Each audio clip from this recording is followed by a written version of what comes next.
Hi, I'm Wendy Turner, Executive Director of Michigan Public. You might have heard that public media is under threat. You're not wrong. But I come to tell you that your voice has power. Visit protectmypublicmedia.org, contact your lawmakers, and take a stand today.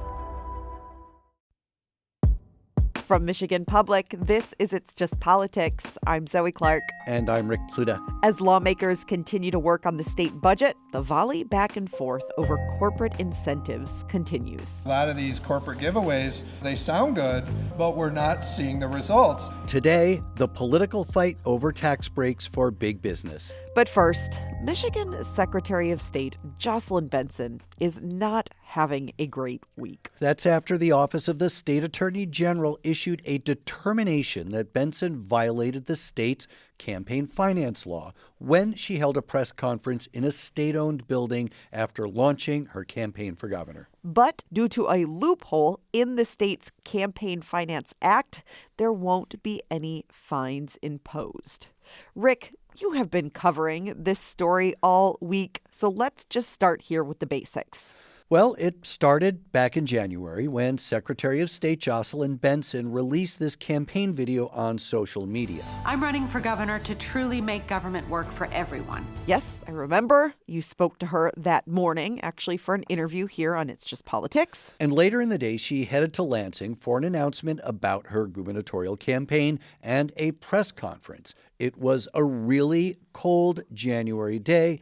And so folks went from right outside the Richard A. Austin building in Lansing. Right, we should note that's the building that houses the Department of State as well as the Michigan Bureau of Elections. Yeah, they went from outside in the cold, unplanned, into the lobby of the building to take reporters' questions. And right away, one of those reporter questions was about the fact that Benson was in a state-owned building taking questions about her gubernatorial campaign. Exactly. And she said in her answer that it's okay because anyone is able to use the building for these sorts of purposes, First Amendment rights.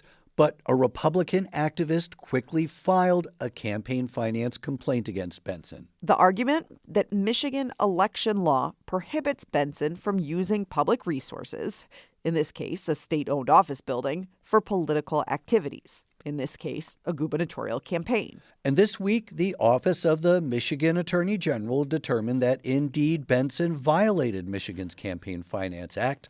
But there are a couple issues here. First, the Attorney General's office can't impose an actual fine or some other sanction. And why is that? Well, because the Michigan Campaign Finance Act doesn't mention the Michigan Secretary of State as an office holder who can be sanctioned. So interesting. Mm-hmm. And second, even if it did, well, it's the Secretary of State's office that is the one that imposes the discipline.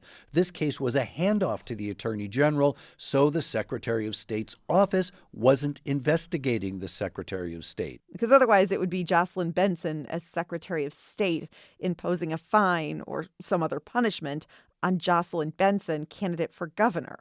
So what did the AG's office do? Benson was given a warning not to do it again. So now everyone this week is learning about this loophole in Michigan election law, this oversight. But it's not surprising, right, that Republicans were quick to pounce. Oh, absolutely. Some have accused the Attorney General's office of partisan enforcement or lack of enforcement. That's because the Office of Attorney General is run by Dana Nessel, a Democrat. Republican Representative Angela Regas chairs the House Oversight Committee's subcommittee on the weaponization of state government.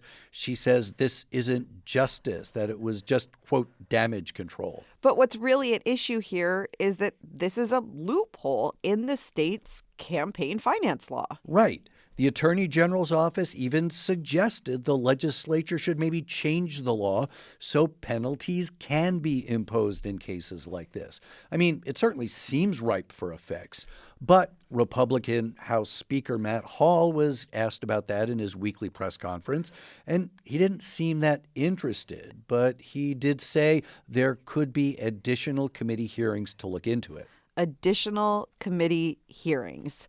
And so speaking of committee hearings and Jocelyn, Benson's not great week. We know that many system users, including members of these committees, have had less than satisfactory interactions with this system. On behalf of Secretary Benson, I'm here to apologize for these difficult experiences. That is Tina Anderson. She is Chief of Staff for Secretary of State Jocelyn Benson. So, Rick, this is a separate story. What is going on here? What was this apology for this week? This was in front of a joint House committee meeting yesterday. It was an oversight hearing held to look into the new portal for campaign finance and lobbying reporting that's just not working well. This is a system that was meant to allow for lawmakers to submit their campaign finance reports and details about their personal finances. This is in order to be in accordance with a ballot initiative that voters approved in 2022.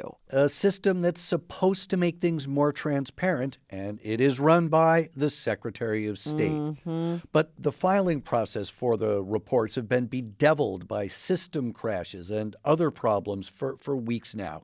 It got so bad that, in fact, last week, the legislature quickly passed only the third and fourth bills of the year to delay the reporting requirements for another month while the technology continues to get sorted out. And this doesn't even appear to be the end of it for Benson. No, Republicans say they are not done with their review, and they actually want the Secretary of State herself to personally come in and testify about how this system became so chaotic. So just sort of more of a drip, drip, drip of this story. It doesn't seem to be going away.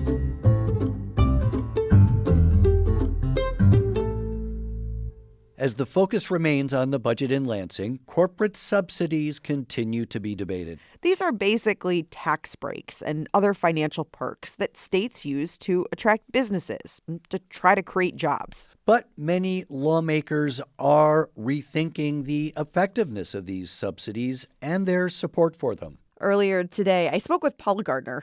She covers all things business for Bridge, Michigan, and has just spent a ton of time digging into these incentives. And she's looked at the results of whether or not they're doing what supporters say they should do. Paula, hi.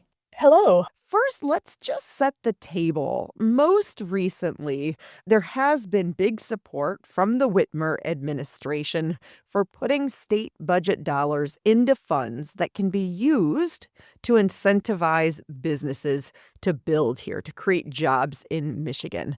But that support has cooled a bit now among lawmakers. What's going on? The governor says that she needs more large-scale incentive funding. That SOAR, or the Strategic Outreach and Attraction Reserve, has been very successful, and she wants more of it.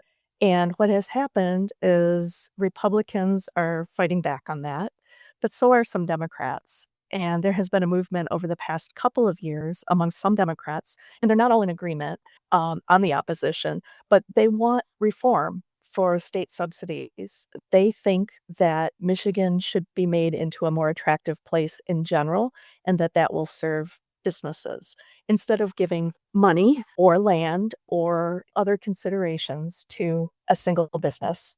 So, Paula, tell us the difference. What does that look like in terms of what we have known as these incentives versus what some of these Democrats, and actually, it's not even all Democrats, are calling for instead? Yeah, so economic development incentives have been around a long time, and so has some skepticism over that.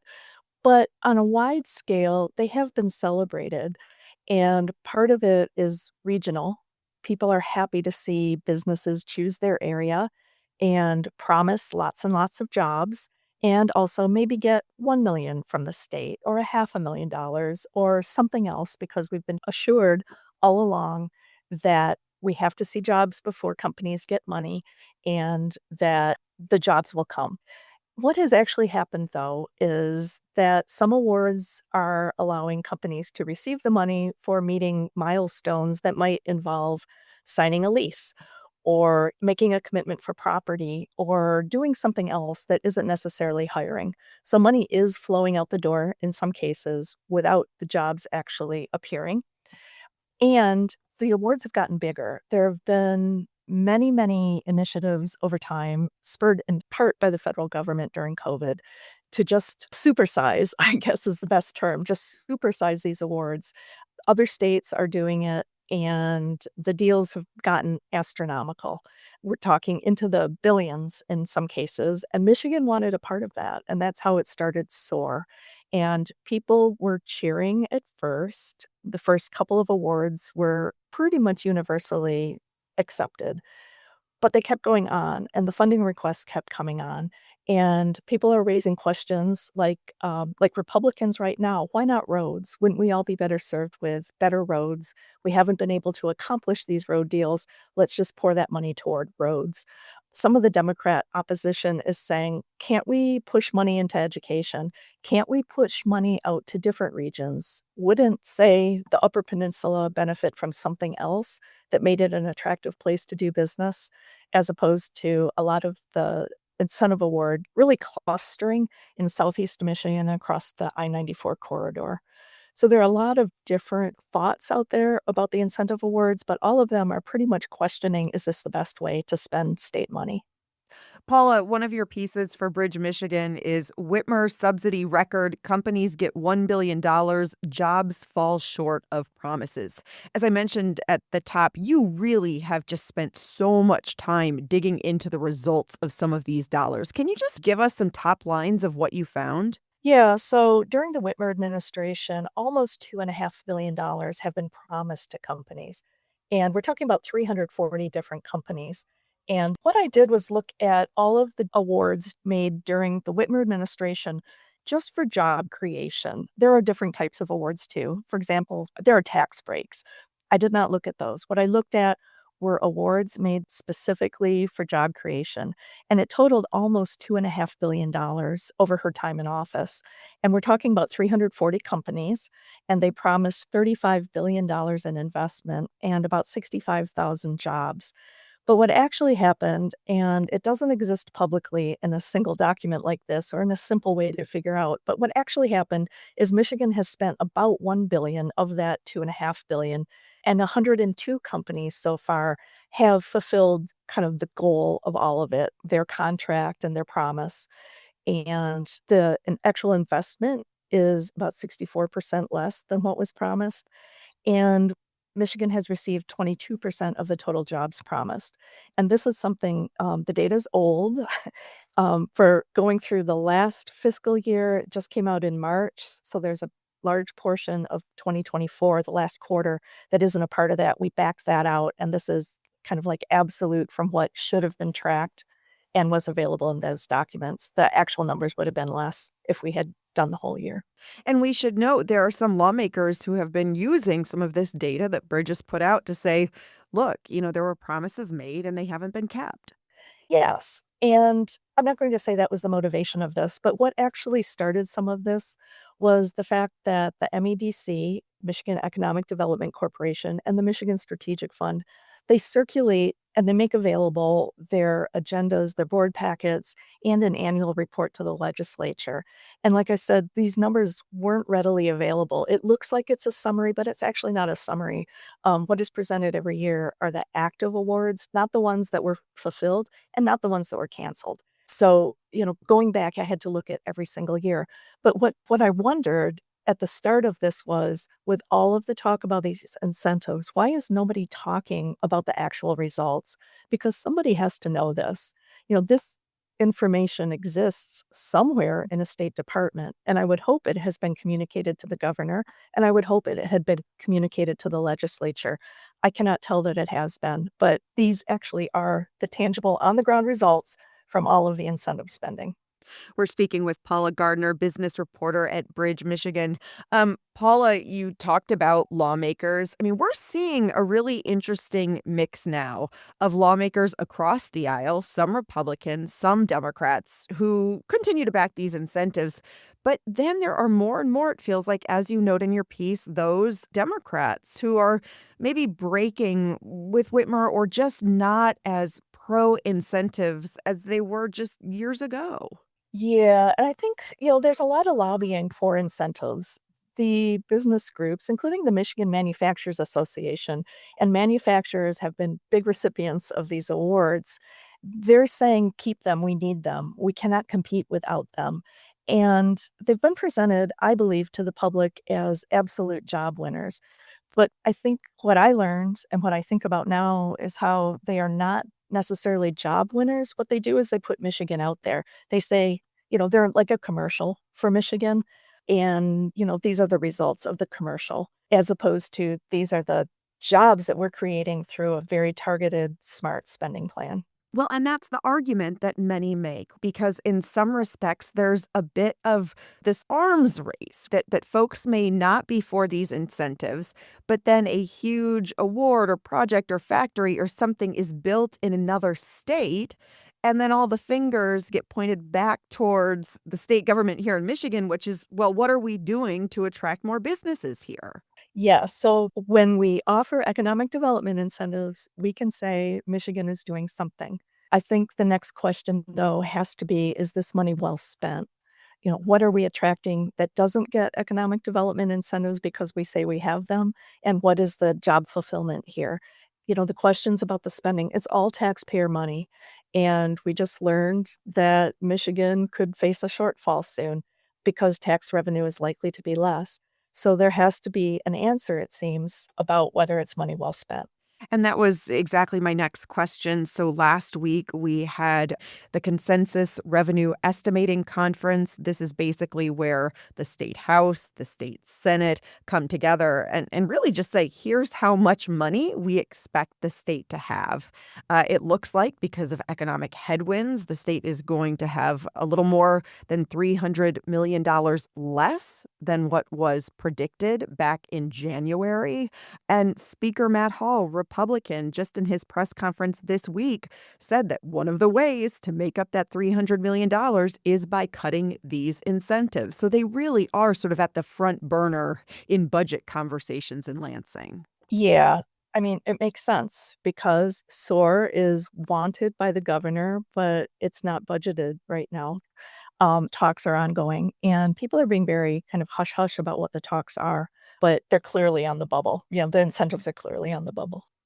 If you were a betting person, where would you say economic incentives end up in this next fiscal year's budget? Um, I think the economic forecast was very sobering. It didn't say Michigan is heading for a single state recession. It didn't say we're going back to 2009. But it did point out that Michigan is on track to be different from the rest of the United States. And I think emotionally, it could be very hard to take away economic development incentives when they do offer like a sense of hope and maybe a little figurative lifeline to gaining jobs. On the other hand, if the goal is to build a prosperous Michigan, it'll be very hard to argue that these incentives are actually accomplishing that. And I think that will keep them in mind as people try to make cuts. That is Paula Gardner, business reporter at Bridge, Michigan. One of her many pieces is After $1 billion in mixed results, Michigan lawmakers cooling on corporate incentives. Paula, thanks so much for the time. Thank you. And we will put a link to many of Paula's stories about economic incentives here in Michigan on the website michiganpublic.org/itsjustpolitics. And that is It's Just Politics for today. I am Zoe Clark. And I'm Rick Pluta. Let's talk again next week.